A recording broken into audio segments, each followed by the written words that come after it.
All right. Greetings. So I wanted to jump in and do this because I'm feeling kind of like I want to keep this rolling for my own process. And this thing with the biases, it's been kind of I haven't been personally experiencing a lot of like pickup with it as far as my own process as I'm reading this, and it's feeling kind of like a little bit on the academic. It's like it's interesting to contemplate, but it's like a lot of I don't know. I'm just finding it's like a lot of content.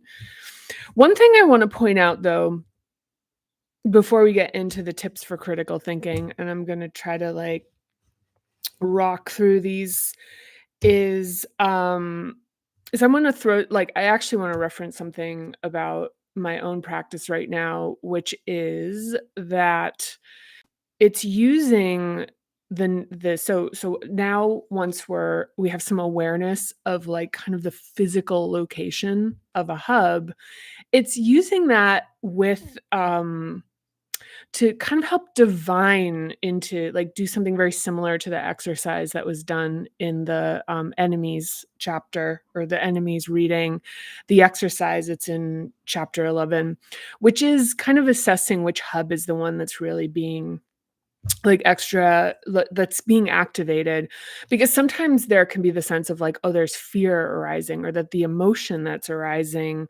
can like really take hold where it's like, oh, I'm afraid. But like what we're afraid of, if it has to do with I'm afraid of upsetting people, like separation, of being exiled, of being, publicly like losing people, like that kind of thing, and feeling that like the kind of fear of hurting people, feeling the empathy of like, okay, I have to do something that's true to myself, and the fear I'm feeling is here, and like searching out the sensation and then tuning into it and finding the honesty in it, like finding the truth in terms of the integrity of the like arising like notion within it. Like so yeah. Yeah, I will say that it's one of the first real uses of this that was, like, hyper practical for me, which was, kind of at like, in the process of developing emotional literacy, an ongoing process for me is building that capacity, but, to be able to find to find w the phenomenon and be able to address it in a way where I'm bringing consciousness to it. So it's like the subconscious speaking in a sense, the subconscious communicating, and then receiving it, and then being able to kind of work with it from that perspective. Yeah. Okay. So tips for critical thinking. Let's talk about it. We're on page 237. Um in this phenomenal tome here. Boop. Look, I just painted my nails so I can hold the book up with a certain amount of pride. So biases thrive by remaining in our unconscious, but they can be obliterated through working on them in the light of conscious attention. Below, I list 5 critical thinking tips. Okay, so you might remember we did an exercise, or we covered an exercise in chapter 5 of what I called, I don't know why, well, I mean, I do know why, um, two-handed thinking, or playing devil's advocate is another way of doing this, which is practice considering another opinion that counters a strongly held belief of yours. So, an example of this would be, and I'll use kind of a more easily accessible one, would be like, say if I think the example, I don't know if it's still in the book, I can't remember, even though I've read it now, it was a while back, um, was about dogs. And so like a strongly held belief that's like a dog can read a person's character. And this is also kind of meta about parinama, but um and so it's kind of like whether a dog likes or dislikes a person is very telling, or even when people are like babies are great at reading characters. So if you have a really strongly held belief that is like, listen, if a dog doesn't like you, I know you're a shitty person, right? Um, a counter belief to that would be, Maybe I remind the dog of someone who's been shitty to them. That's not me. And also that, a dog's comfort level is just kind of its own its own kind of, like, personal opinion. But the other thing is kind of like a dog, yeah. So it's kinda like, look, I know it's like, look, I think animals can tell who's good and who's bad, kinda thing. And if, that as a strongly held belief. And even people's self-consciousness, if an animal doesn't react really, like, positively to them, that they're like, "Oh my god, do they know something about," if you don't have a strong sense of self, that there'll be a thing where it's like, "Oh my god, can they read my, my devilish energy?" And so the counterpoint to that is to say, "Look, there's other stuff in a being's experience that's gonna impact how it's interacting with the world." And maybe, yeah,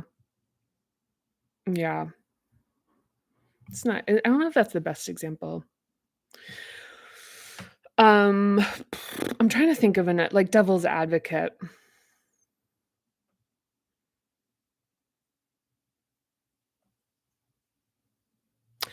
Oh, yeah, devil's advocate could be, even related to, like, assuming negative intent with somebody. So, somebody does something for whatever reason, I'm, like, looking out at the front gate, I'm thinking, "Okay, well, late at night, if somebody walks in the gate and they slam it loudly," if I were to be like, "That means that the person is an inconsiderate asshole," right? Um, a counter belief would be like, that person's having fun and they're just free and they're not thinking about it, and maybe they've, like, had a big night out, and then the gate just isn't in their consciousness, and it's like, whatever. Maybe that's not the best example either. It's alright. Gets the job done. But so one way for if, like, for steps for critical thinking is just trying to I'm like, I wish I had something right now that's like that's coming forward really easily on this. But it's so this will lack for something there.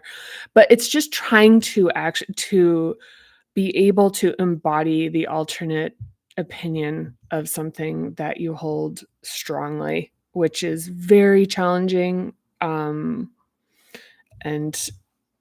yeah, but it's also one of the things about it is it's about healing division. And to see another perspective doesn't mean that you need to, like, ascribe to it. It's just being able to imagine that there's another way to see your situation.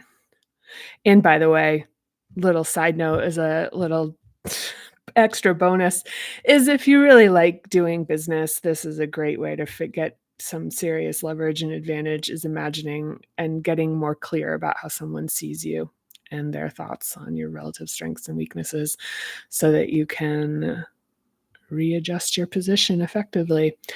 But like, I'd love to say that's not that, but that's a thing. Anyway, yeah, yeah, yeah. Okay, pause and take a step back. So remember that biases are usually unconscious and subconscious reflexes. So when we pause and give ourselves time to think before making a snap judgment, we give ourselves the time to incorporate conscious functions. Yeah. Yeah. I mean, one of the ways I look at this is just like it's moving out of reflex. It's reaction versus, like, I think sometimes people call it like reaction versus response. And like the visual I always have for this is just that there's some, even if it's like a paper thin, just some airflow between the stimulus and the response, that there's some amount of kind of like taking a beat and kind of considering that there's a, programmed response that sort of is going to be activated by matters that exist in that particular genre or in that particular, and to just consider that it's like just to give it a little, like, minute, second even. It's just like give it a little air. Um reduce emotional contamination. So another classic back from chapter 6 talked about in the enemies special installment. So emotions can escalate and can act as an accelerant. The effect of acting reflexively from bias can be unacceptable. Oh, can be unpredictable and dangerous. So I'm going to say emotions can escalate and can act as an accelerant. The effect of acting reflexively from biases can be unpredictable and even dangerous. Okay, so this is one thing where I'm going to talk a little bit to this point, which is emotional contamination, which is a real hot component of Parinama for beginners. Emotional regulation, awareness of this as a very practical everyday like life optimizer. And so for second hub stuff, if we're still like really working in capacity there and developing it, there can be the sense that it's like if I don't become like really heated and impassioned and um volatile about a situation, that I'm somehow betraying like my true nature as it relates to the situation. Um and it's kind of like, well, what is that true nature? Is it the ability to effectively leverage change? Is it the ability to effectively advocate for yourself, to effectively move a situation in your favor, effectively put yourself in a like do harm reduction in terms of the amount of like intensity and voltage that you're charging into your body by accelerating a situation? Emotional contamination reduction. It's something in my own life that there are times where people consider me as being like dispassionate in situations where they would rather see me, I think kind of like pop off. But the way I'm going to describe this is so I worked with this guy who'd played professional hockey, and he was like, honestly, one of my favorite people I've worked with ever, and he'd had, like, hundreds of penalties. Like, he was a fighter, Canadian guy, but he was, like, so aggressive, and he was, like, known for it, and he even had this, like, very, like, frontal, like, kind of, like, it's very cool. It was a very, like, assertive style that was, like that kind of created he was a very, like, calm in general, very, like, level-headed, had a lot of gravitas, and, but he was, like, a really good fighter, and the thing is his ability to keep himself level-headed, and I remember he said once to me, he goes, "Yeah, it's the person who gets emotional that always loses the fight." And he's talking about fighting. He's talking about fighting. He's like the person that stays very clear-headed and, like, a lot and can, like, actually regulate the level of emotion that's, like and not get, flooded and overtaken by it, because that makes it's the thing where you're adding stress and, like, reducing the ability to think clearly, so it's kind of, like, has this muddling effect. So, yeah. Yeah, so, I mean, if it's kind of like, look, the thing that makes me like me is that I just lose my shit every time I'm passionate about something. It's kind of like it's like going back to, like, one of the things here, which is, like, the end game. It's like, what is the thing you're trying to accomplish? Is it like is like freely expressing oneself in the moment, or is it getting the better, like, foothold of a situation? So that's the decision. So maybe you don't wanna do that. You wanna be yours like, fucking pop off. It's not a position. Listen, hey, do it in the morning. We're moving right along here. So again, our logical thinking is primed after we wake up and start our day. We tend to get sleepier and more influenced by our subconscious later in the day. So sharp thinking. So this is like back to the kind of thing where the liminal thinking, which is like between like was it like alpha and like the theta state, which is like alpha and what is it alpha? Wait, it's not beta, it's delta. I think it's like alpha and delta. But it's like the wakened brainwave state and the sleeping, and the theta is like where we're kind of in between where we're like a little sleepy and we're like not super grounded in either version of our brain's capacity. When we wake up, we have we tend to have, like, be the most alert, and then there's kind of a, decline. So in the morning, in terms of logical thinking, it's doing the most, like, doing as much as you can in the morning, you know? Yeah, because that's also one of the a strategy for, like, working, which is, like, if you have very, like, detailed, structured work to do it first thing, and then as your kind of energy starts to drain, taking advantage of that, that comes into, like, a more creative state that's, like, gets that's better for conceptual, bigger thinking stuff. And last, but not least, discernment. So, discernment is the practice of giving ourselves just enough intellectual distance to create perspective, allowing us to make more conscious decisions about the things that go through our minds. So, critical thinking and confronting biases can be disruptive to a sense of inner calm. And as a result, we can avoid doing it. So once again, critical thinking and confronting biases can be disruptive to a sense of inner calm.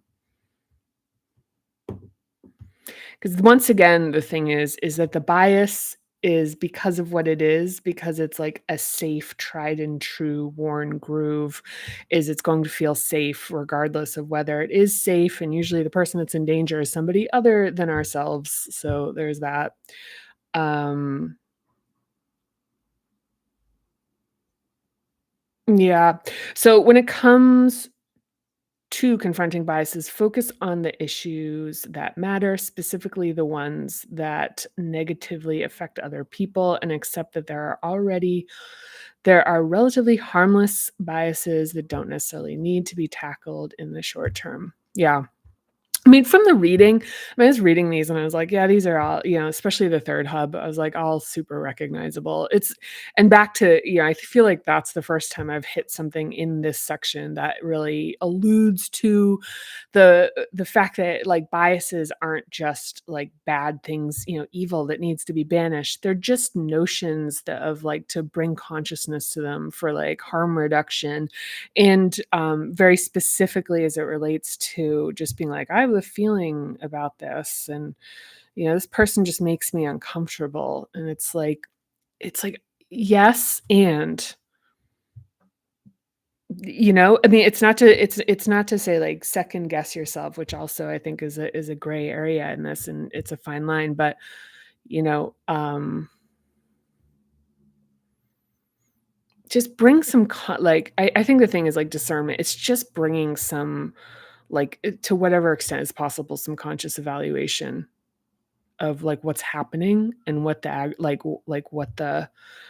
what some of the, potentially, like, underlying sort of stowaway programming that can be negative for other people could be in ourselves. So many industries try to make sense of human behavior, attempting to make markets predictable and to take advantage of illogical reflexes. Yeah, I mean, like, the whole the yes, and, like, apps, like, this is actually, there's so much in here that okay, there's so much in this book that is about taking ownership of these subconscious, like, um, tendencies, illogical reflexes that are actually actively harvested by business, in the business world, by the way. I mean, like, the first hub biases are great examples of that. I mean, I even used, like, Amazon Prime as an example. So, business academics have been particularly interested in biases in attempts to forecast and predict the buying behaviors of a market, and to help explain the actual behavior we observe versus the logical behavior we expect. I mean, one really, like, kind of thing that really pops to mind is, like, intermittent reinforcement, is that we respond better to, or we respond with more hunger towards patterns of reinforcement that have no pattern. They kinda keep us, like, it's like, "Ooh, what is it?" Um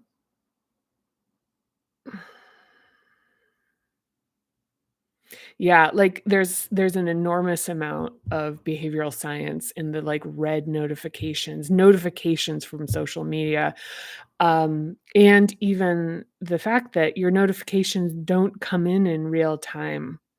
People think like, "Oh, this is just real time." It's like, no, it's actually programmed to kind of, like, keep this particular hunger where it's coming in intervals, like, that are unpredictable. So, Anais Nin wrote, "We don't see things as they are, we see things as we are. Our beliefs are not facts, they are our interpretations of events deeply connected to our early programming, cultural conditioning, and natural inclinations. It's naive to expect a fact to change someone's mind, to believe that a piece of information can override the complex network of sensations and experiences contained and stored in a human body. Human body mind is not only naive, but it's also arrogant and assumes that our relative position is the absolutely correct one." Ooh, whoa, a little that's a little bit spicy, and I'm here for it. Great. Great, great, great. Okay, that's it. That's it. That's it. We did it. So next we will be at techniques and exercises here. And um let's see, what are the prompts? The physical prompts. Darn it, I just smudged my nail.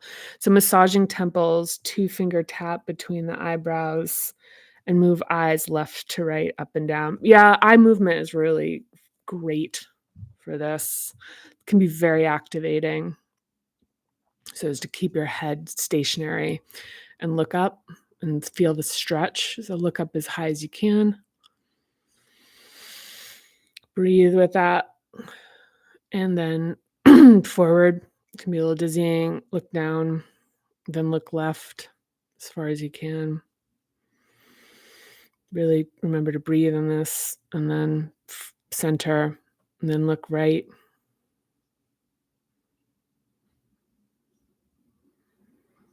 And then you can also look at your nose. Mm. Yeah, it's a little dizzying. Give yourself a couple breaths on that. And then the two-finger tap between the eyebrows. You can even tap out the eyebrows and then massage the temples. But we'll do some more stuff. So anyway, we did it. Great job, everybody. I'll see you next time. Bye for now.